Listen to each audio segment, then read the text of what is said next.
આલહોથી જણાયનો થી કહાયે મનોરમા સંથો ચેવનારીણમ તેસિમ ઇન્દ્રિય દર્શનમ કોયમ રોહિયમ ગિયમ हासभुत्तास्याण्ये पणियं भत पाणं तो अयमायं पाणभोजनं गतभूषणमित्थं च कामभोगाय दुर्जया नरसत गवेशिष विषम तालोडम जहा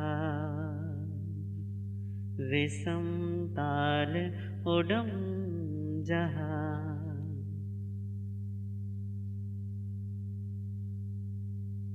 आलवो थी जनाइनो थी कहा ये मनोरमा संथवो चीव नारीणम तेसम इंद्रिय दर्शनम।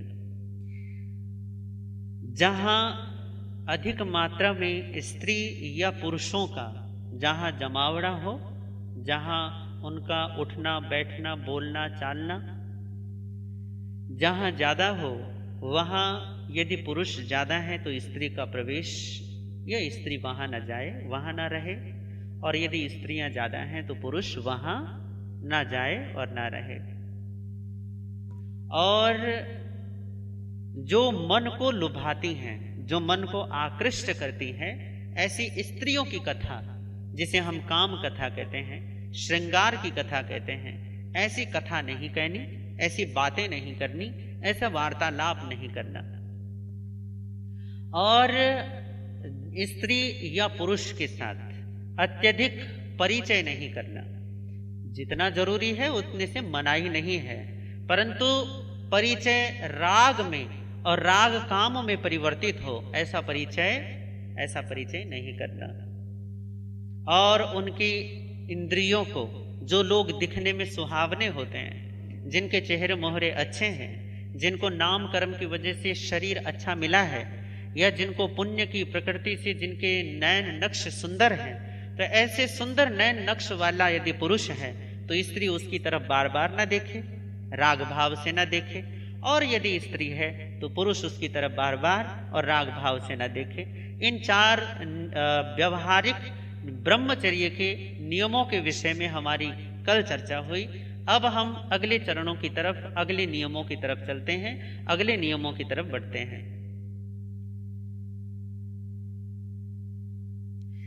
कोयम रुयम गीयम।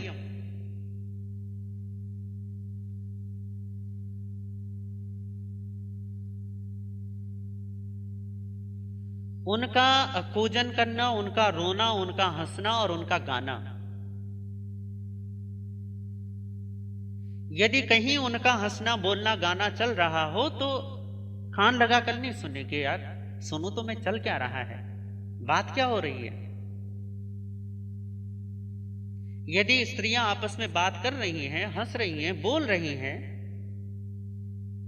तो हमारा क्यों रस होना चाहिए कि इनकी बात क्या चल रही है, इनकी वार्तालाप क्या चल रही है, हंस क्यों रहे हैं।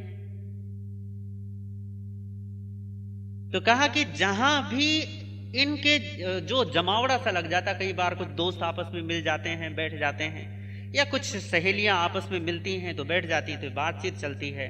कई बार ऐसा होता है कि कुछ पर्व का, त्योहार का या कोई विशेष दिन होता है तो उस पर फिर गाना बजाना भी होता है, नाचना वगैरह भी होता है।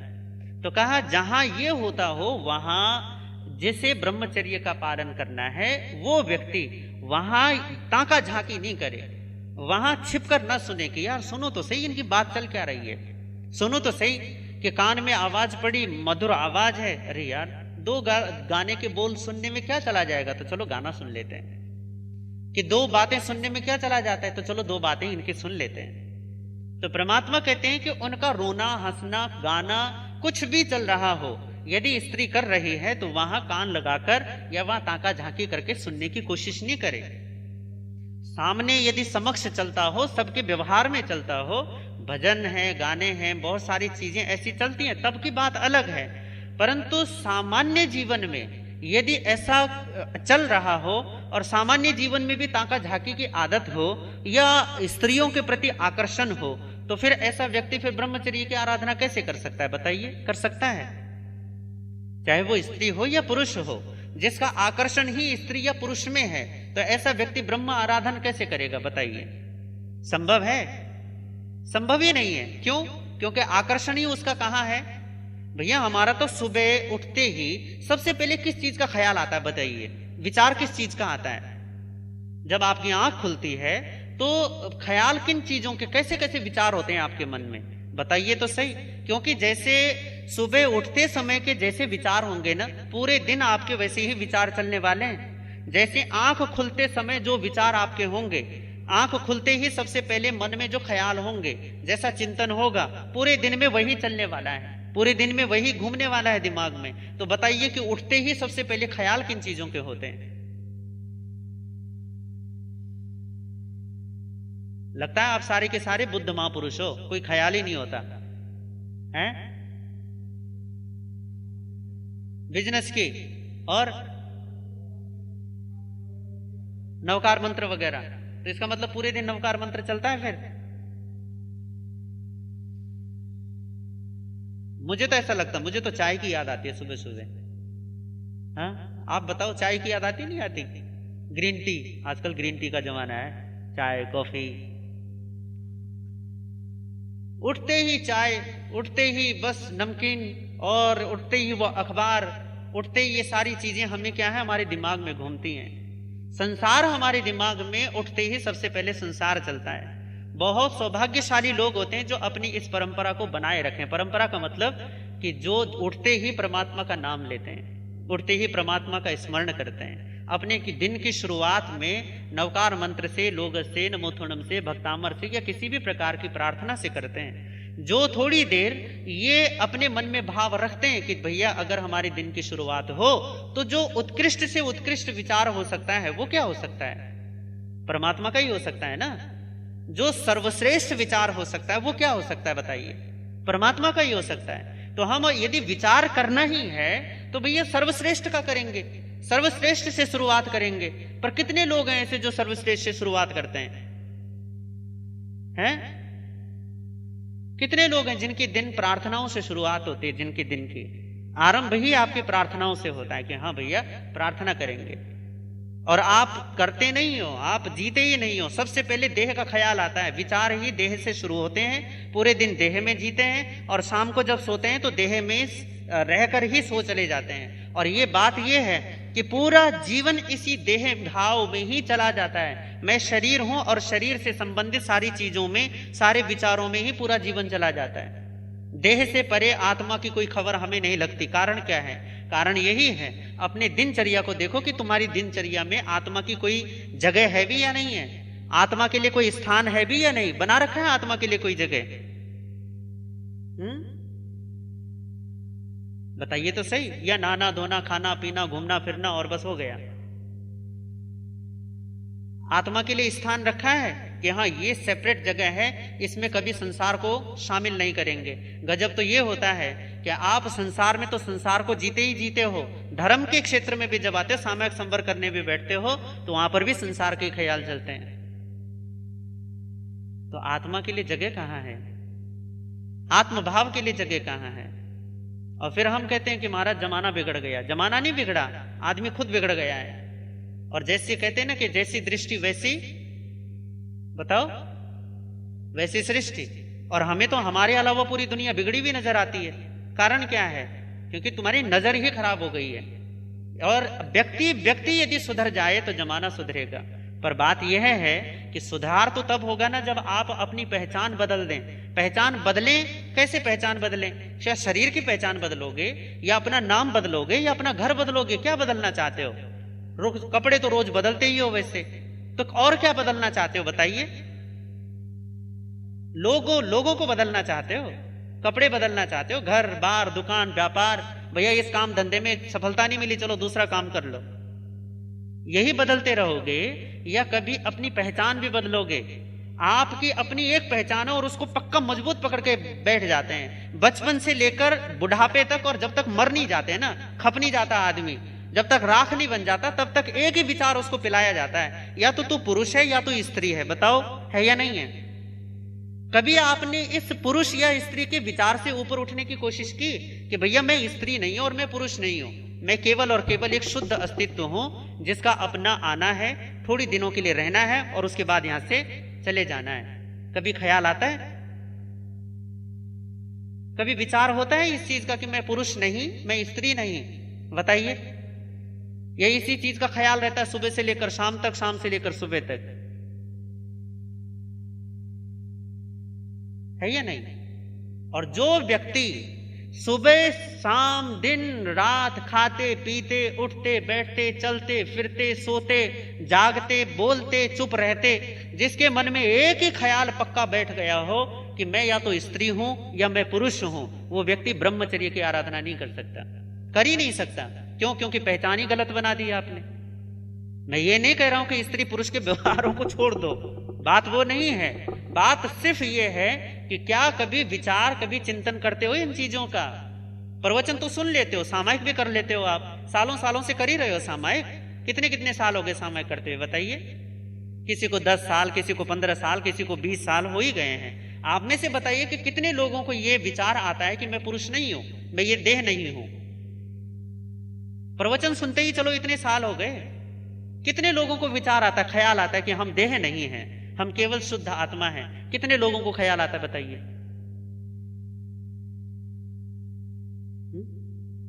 कोई भी नहीं।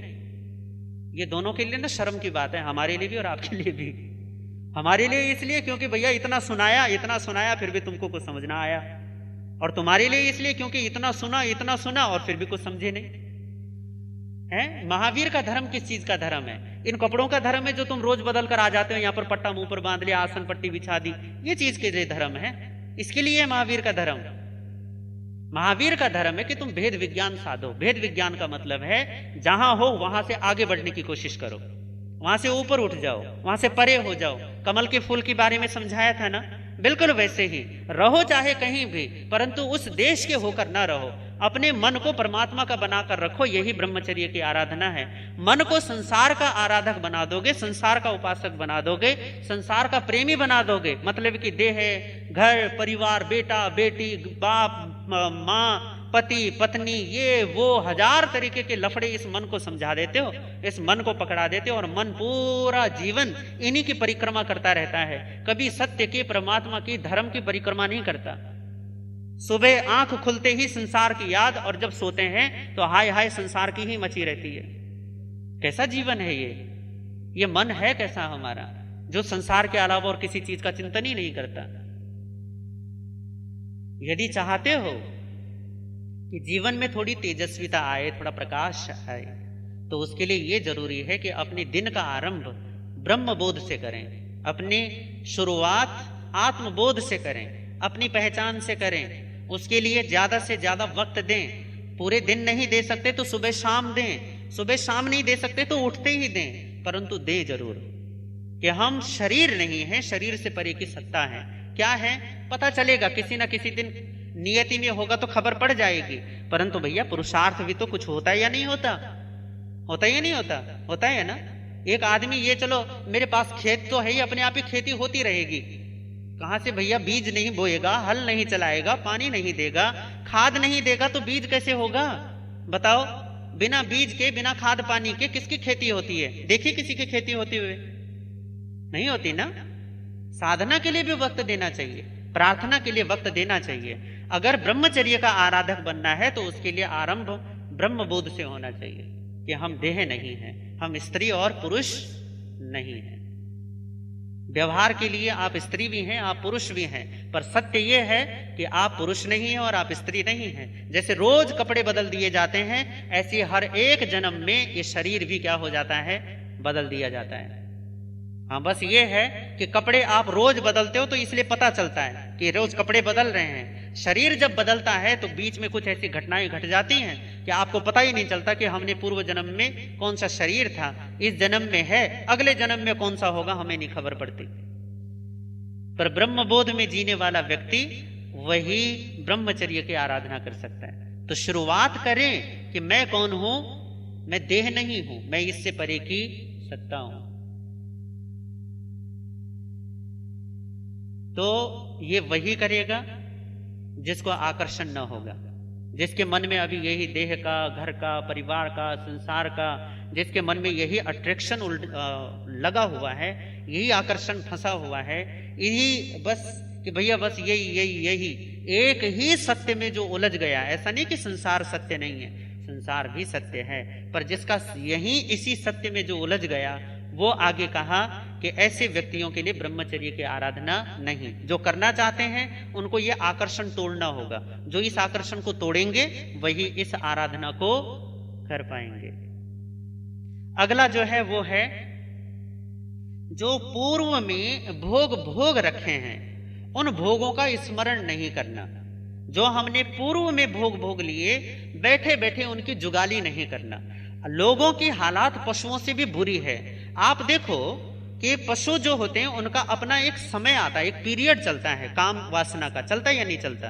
अपना एक पीरियड चलता है ना, एक समय चलता है कि एक समय विशेष में काम भाव पैदा होता है, वो काम भाव में जीते हैं, उसके बाद अलग, उसके बाद उनका एक दूसरे से कोई संबंध होता भी है तो बच्चों को पालने तक होता है, कई बार तो उतना भी नहीं होता। पर आप ये बताइए कि मनुष्य को ऐसी कौन सी बीमारी लग गई कि ये ना दिन देखता है, ना रात देखता है, ना ये तिथि देखता है, ना त्योहार देखता है, ना वार देखता है, कुछ भी नहीं देखता, बस इसको मौका या अवसर मिलना चाहिए। और बताइए कारण क्या है? यदि आप पूरी सृष्टि में देखेंगे तो काम हमेशा विद्यमान है, सब जगह विद्यमान है काम वासना। ऐसा कोई भी जीव नहीं है जो काम से बाहर हो। बताओ कौन सा जीव है जो काम से बाहर है? कोई है? संसारस्थ जीवों की बात है, वीतरागी महापुरुषों को छोड़कर, कुछ एक साधकों को छोड़ के, बाकी अगर आप मनुष्य से लेकर त्रियंच तक, त्रियंच से लेकर बिल्कुल वो क्षुद्र से क्षुद्रतम कीट पतंगे भी, यदि आप वहां भी देखोगे तो वहां भी काम भाव विद्यमान है। काम तो है या नहीं है? किस लिए है? काम की विद्यमानता इसलिए क्योंकि ये सृष्टि आगे चले, संसार आगे बढ़े, आपकी संतति हो और आगे चलो, ये तो रहेगा विद्यमान। पर एक बात बताइए कि इस पूरी सृष्टि में इंसान के अलावा, आदमी के अलावा काम से इतना ज्यादा ग्रसित कौन है? कौन सा जीव है कोई? जितना ग्रस्त काम से इंसान रहता है और कौन रहता बताओ? कोई रहता है? कोई भी नहीं रहता। कारण क्या है? कारण यह है कि अन्य जितने भी पशु पक्षी जीव जंतु हैं उनके साथ काम की एक सरल अवस्था जुड़ी हुई है। वो सरल अवस्था ये है कि मौसम, प्रकृति उन्हें काम देती है। किस लिए? कि भैया तुम्हें अपनी परंपरा को, अपनी संतति को क्या करना है? आगे बढ़ाना है। मनुष्य के साथ एक बात घटित हो गई कि ये केवल प्रकृति नहीं है, यहां केवल प्रकृति का ही अधिकार नहीं है, यहां कुछ ऐसा घटित हो जाता है कि आधा अधिकार प्रकृति का रहता है और आधा अधिकार किसी और का हो जाता है। ये बिल्कुल बीच में स्थिति हो जाती है। तो आदमी क्या रहता है? बेचारा दोनों तरफ खिंचा रहता है, चैतन्य की तरफ भी खींचता है। धर्म तो केवल मनुष्यों के लिए ही है ना, बाकी आपने किन पशु पक्षियों को मंदिर जाते हुए देखा बताओ? किसको माला फेरते हुए देखा? किसको सामाजिक संवर करते हुए देखा? किसको दान दक्षिणा देते हुए देखा है आपने? कभी कभार हो जाता है किसी कुत्ते में, किसी गाय में, किसी पंचेंद्रिय जीव में जो मन वाले हैं, कभी कभार ऐसा देखने में आ जाता है। जैसे राजा महाराणा प्रताप का चेटक घोड़ा हो गया, या हमारे जैन कथाओं में 2-4 त्रियंचों की कथाएं आती हैं, चंडकौशिक नाग हो गया और वो मेढक हो गया जो घोड़े के नीचे आके मर गया था, है या नहीं है? पर ये तो अपवाद है, नियम थोड़ी ना है। मनुष्य ही है ना जो धर्म कर सकता है। कारण ये है कि मनुष्य के पास मन है। मन इसलिए इसको दिया गया था, मन इसलिए इसको मिला था ताकि ये अपना क्या करो? अपने को ट्रांसफॉर्म कर दे। ट्रांसफॉर्म का मतलब है जो ये स्थिति है इससे अपने आप को परे ले जाए। जितने भी जीव हैं वो केवल देह में जीते हैं। मनुष्य के पास सुविधा है कि वो केवल देह में नहीं जिए, वो देह से पार हो सकता है या नहीं है? देह, ये जो शरीर है, जितने भी जीव हैं वो सब के सब, किसी के पास भी सुविधा नहीं है, ये अवसर नहीं है, उनको ये आसान नहीं है, उनके लिए ये सुविधा नहीं है कि वो देह से पार हो सके। मनुष्य के पास ये सुविधा है कि वो देह से पार हो सके। कारण ये है कि मनुष्य के पास सबसे मजबूत मन है, सबसे मजबूत। पर जो इतना सुविधा देने वाला मन है ना, इसी मन का बिगाड़ भी है। हम इससे केवल स्मृतियों का जुगाली करते हैं। पूर्वों में जो भी काम धंधा हो गया या जो भी हमने जीवन बीत गया, जो भी जैसा भी बीत गया, तो बस बैठे रहते हैं और वही मन में पुराना चलता रहता है, पुरानी कहानी चलती रहती है, पुरानी कथाओं का वो जुगाली चलती रहती है, उसी को चबेना चलता रहता है हमारा। और इसीलिए देह से कभी मुक्ति ही नहीं होती। क्यों? काम इतना प्रसार में क्यों है? कारण ये है कि मन में बहुत अत्यधिक उसका चिंतन चलता है। पहले जब तक भोग नहीं होता तब तक उसकी मांग रहती है, जब भोग उपस्थित होता है तब उसका भोग रहता है और उसके संरक्षण की चिंता रहती है कि कहीं चला ना जाए, उसके चले जाने की चिंता रहती है। और जब चला जाता है तब उसके जाने की फिक्र रहती है। बताओ, नहीं होता तो भी उसकी फिक्र है, हो रहा है तब भी फिक्र है, और चला गया तब भी फिक्र है। आप काम से मुक्त कब हैं? ना पहले, ना जब वो है तब, और ना उसके जाने के बाद। और यदि हैं भी तो मजबूरी में है। मजबूरी में एक आदमी, एक वो आता है, गोरखनाथ का एक सूत्र है, मरो हे जोगी मरो, मरो मरण है मीठा। कि हे जोगी, हे योगी, हे साधु, हे महात्मा, मर जा। क्यों? क्योंकि मृत्यु जो है वो मधुर है, अमृत है। जो मर जाता है वो अमर हो जाता है। यहां पर गोरखनाथ कह रहे हैं कि तुम, एक मरण होता है जो मौत तुम्हारी आती है तब मर जाते हो, है या नहीं है? सांसों की डोर टूटी और आदमी क्या हो गया? खत्म, आदमी की कहानी समाप्त। पर एक मरण वो है कि आदमी खुद ही अपने आप को क्या कर देता है? अपने अहंकार को तिलांजलि दे देता है। तो अब इन दोनों में से कौन सा मरना अच्छा है? वो जो मजबूरी में मरा कि मौत आई, छुट्टियां पकड़ी और ले गई कि चल भैया हो गया तेरा वक्त, निकल ले अब यहां से, एक तो वो है। और एक वो है कि आदमी अपने अहंकार से शून्य हो जाता है और मरे जैसा हो जाता है, अपने आप को न कुछ बना देता है। दोनों में से कौन सा श्रेष्ठ है?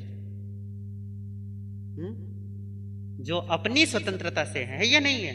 आप अपने घर में अपनी आजादी से रहते हो, परंतु कैद खाने में भी तो वही ईंट, वही पत्थर, वही रोड़ा, वही सीमेंट, वही बजरी, वही लोहा, वही लक्कड़, सब कुछ वही है ना जो आपके घरों में लगता है।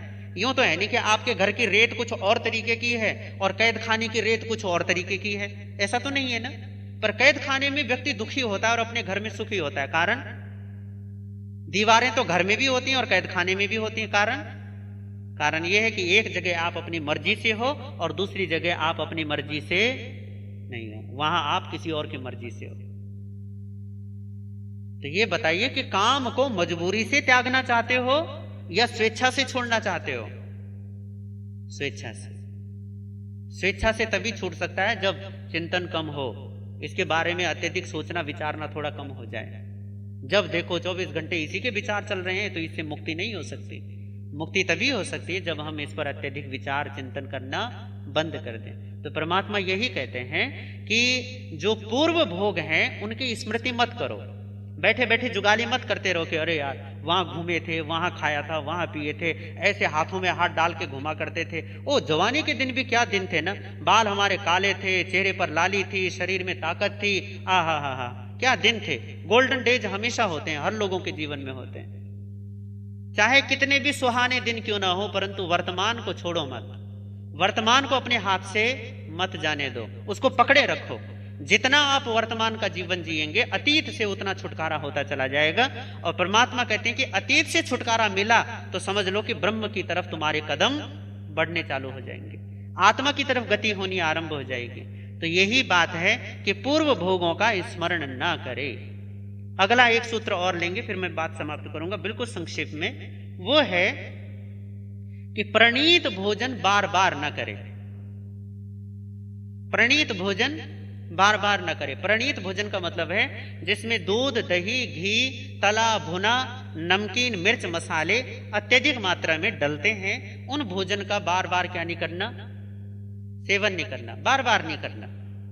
ठीक है, एक